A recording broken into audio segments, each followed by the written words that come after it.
ខ្ញុំត្រូវគេវាមែនទេខ្ញុំត្រូវគេវាមែនទេ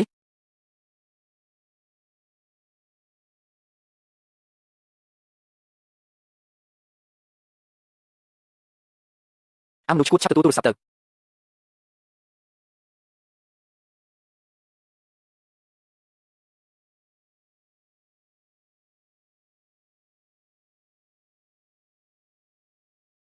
ចែងស៊ឺស៊ុយឯងនៅចង់ចូលរួមការប្រកួតស្អែកចុងភៅទៀតយកសពទៅបងស្រីថេងកម្រិតឆ្នាំនេះល្មមឲ្យគេគេងមួយថ្ងៃមួយយប់គេច្បាស់ជាមិនអាចចូលរួមការប្រកួតថ្ងៃស្អែកបានទេល្អណាស់មិនមែនអញចូលចិត្តតាក់ទាញប្រទេសអីថ្ងៃនេះខ្ញុំនឹងឲ្យពួកគេបំរើអញឲ្យបានល្អចាំមើលបើរងចេញដឹងរឿងនេះតើគេនៅស្រឡាញ់អញទៀតទេ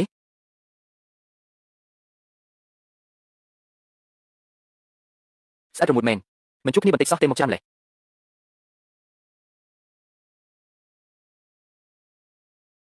ហេតុអីទេមិនចូលចឹងប្រព័ន្ធសេវាមានបញ្ហាហើយលោកស្រីបាត់ខ្លួនហើយអីគេម្ចាស់ជើងឯកថ្ងៃស្អែកត្រូវតែជាឯង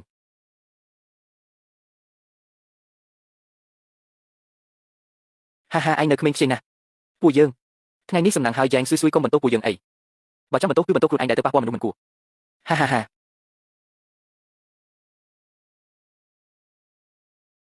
បងខែនិយាយមកបងឆានេះជាស្នាដៃពួកឯងមែនទេអើយបងខែនិយាយឬអត់បងខែបងឆានិយាយឬអត់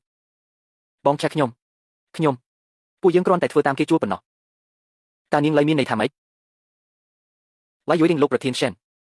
ចាត់ការពួកគេយ៉ាងម៉េចអូពួកគេចេញទៅសិនពេលបានផុសតាំងហើយបញ្ជូនទៅប៉ុស្តិ៍ប៉ូលីសបាទ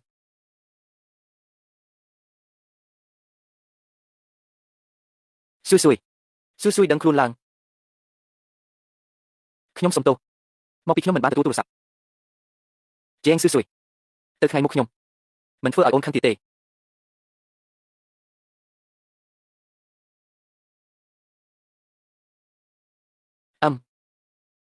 តើខ្ញុំនៅណាមិនអីទេល្អណាស់ហើយហត់ស្ទើរតែដកដង្ហើមមិនរួចកុំបារម្ភខ្ញុំមិនស្លាប់ញីទេគ្រាន់តែត្រូវថ្នាំសន្លប់បន្តិចបន្តួចប៉ុណ្ណោះខ្ញុំសាកថ្នាំជាមួយលោកគ្រូតាំងពីតូចថ្នាំប៉ុណ្ណឹងធ្វើអីខ្ញុំមិនបានទេ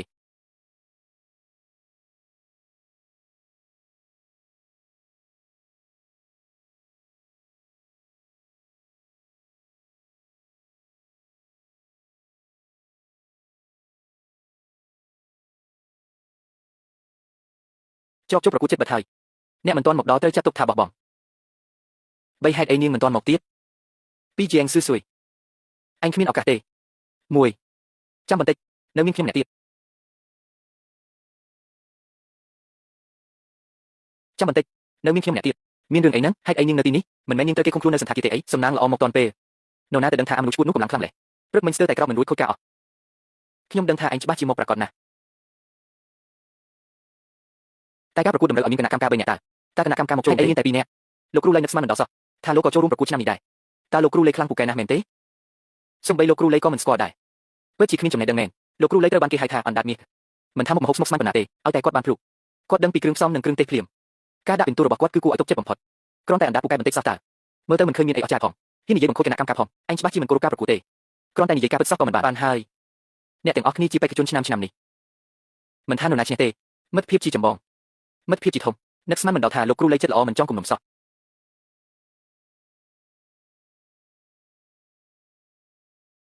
ចុះម្នាក់ទៀតនោះវិញមើលទៅដូចជាតាចាស់ធម្មតាម្នាក់សោះមនុស្សស្អែកនោះជាលោកតាចិនដ៏ល្បីល្បាញណាស់កាលពីក្មេងគាត់ធ្លាប់ឈ្នះពានរង្វាន់3ឆ្នាំជាប់គ្នាឥឡូវនេះរាល់ការប្រកួតតែងតែអញ្ជើញគាត់មកធ្វើជាគណៈកម្មការគាត់ជាគណៈកម្មការដែលមានឥទ្ធិពលបំផុត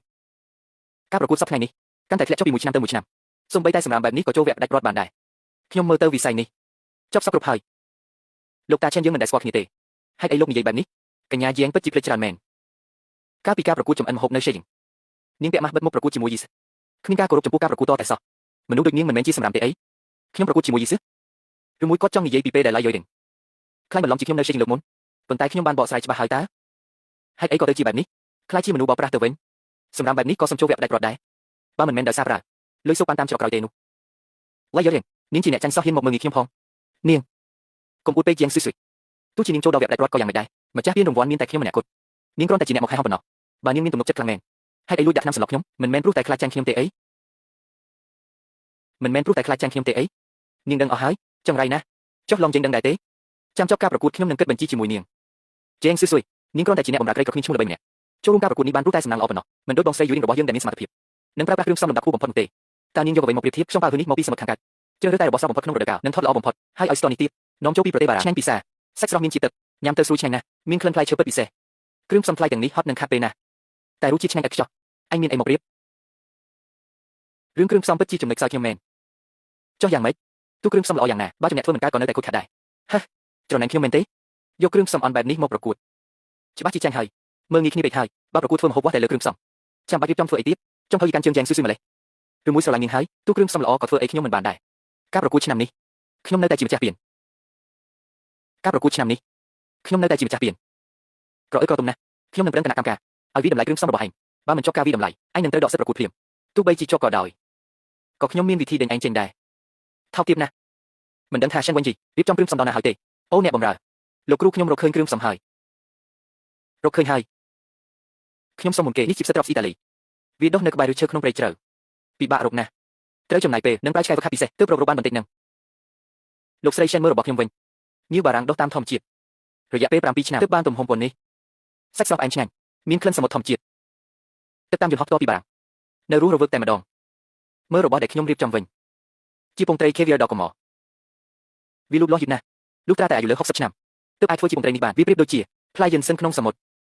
ដ៏មានតម្លៃបំផុតរបស់ពួកអញគ្មានន័យអីទេលោកស្រីសូមមើលរបស់ខ្ញុំវិញគ្រាន់តែជាទឹកធម្មតាសោះ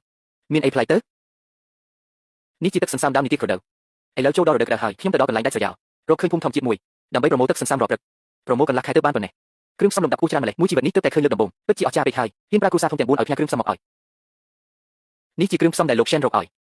លោកប្រធាន Shen ពិតជាល្អណាស់ជាងស៊ូបានគ្រឿងផ្សំទាំងនេះពីណាឬមួយលួចតាក់ទងអ្នកមានទ្រព្យអញប្រុសរកអីហ្នឹងអញជាឆ្កែរបស់ឡាយយូធីមែនទេឲ្យតែនាងហឹបមកភ្លាមក៏ប្រញាប់រត់មកខំគេភ្លាមឯងការប្រកួតចាប់ផ្ដើមហើយសូមអ្នកមិនពាក់ព័ន្ធចាក់ចេញគឺនិយាយពីឯងហ្នឹងចាំមើលទៅចិនស៊ុយនៅសល់គណៈកម្មការម្នាក់ទៀតមិនទាន់មកតើលោកសិនទើបតែមកថាស្ទះផ្លូវឲ្យពួកយើងចាប់ផ្ដើមមុនទៅមានគ្រឿងផ្សំទាំងនេះហើយឈ្នះជើងឯកស្រួលដូចបោះចេកចិនស៊ុយទូមានគ្រឿងផ្សំល្អក៏គ្មានប្រយោជន៍ដែរគណៈកម្មការទាំងពីរនាក់នោះម្នាក់ជាមនុស្សរបស់ខ្ញុំម្នាក់ទៀតគឺលោកតាជេងដែលសពឯងបំផុតឯងចាញ់ច្បាស់ណាស់ហេតុអីលោកតាចៅក្រមនោះសម្លឹងខ្ញុំម្លេះខ្ញុំអយុធធនណាស់លើកមុនលីយេធីងបន្លំខ្លួនជាឯងមកប្រកួតលោកតាជេងជាចៅក្រមពេលនោះតែមុនពេលអញលាតត្រដាងការពិតគាត់ក៏ចាក់ចេញបាត់ទៅហើយអីគេគាត់មិនបានឃើញខ្ញុំលាតត្រដាងលីយេធីងទេហាអីចឹងគាត់ច្បាស់ជាស្អប់ខ្ញុំស្លាប់ហើយមើលទៅបានជាលីយេធីងជឿជាក់ម្លេះតាមពិតរៀបចំទុកជាមុនសោះកុំបារម្ភអីស្នាដៃអញច្បាស់ជាអាចឈ្នះចិត្តលោកតាជេងបានគាត់មិនមែនជាមនុស្សចិត្តចង្អៀតទេសង្ឃឹមថាអីចឹងចោះបន្តិចទៀតពេលលើកម្ហូបរបស់ស៊ុយមកអញដឹងថាត្រូវធ្វើមិនហើយមែនទេលោកគ្រូខ្ញុំនឹងយកពានរង្វាន់ទៅជូនលោកគ្រូឲ្យបានគុំសិស្សមិនធ្វើឲ្យលោកគ្រូខ្មាស់គេទេ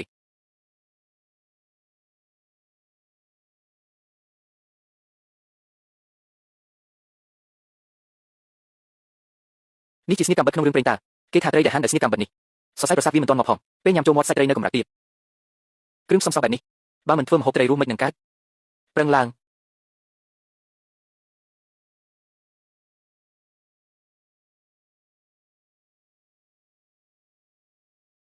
ក្រអូបណាស់ឬមួយហូរចេញពីខាងចិនស៊ុយ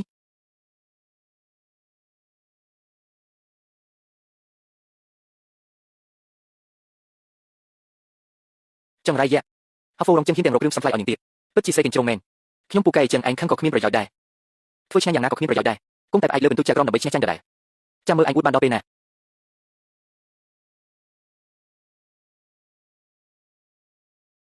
លើកនេះលេខមួយច្បាស់ជារបស់ខ្ញុំ